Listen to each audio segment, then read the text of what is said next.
breaking update from Governor Amy Beshear. In Kentucky, they have found 4 bodies. Have found 4 children deceased. Turns out to be 6 children have been deceased. 10 adults have been deceased. So 16 people have been dead from this major flooding. Governor Beshear has declared. Governor Beshear got approved from President Joe Biden for a federal disaster for federal disaster in eastern Kentucky.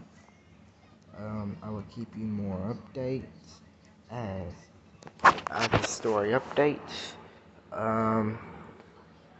There is gonna be some donation centers. I'll be able to try and link them down below, or I'll link my Twitter down below, and I'll post them on my Twitter.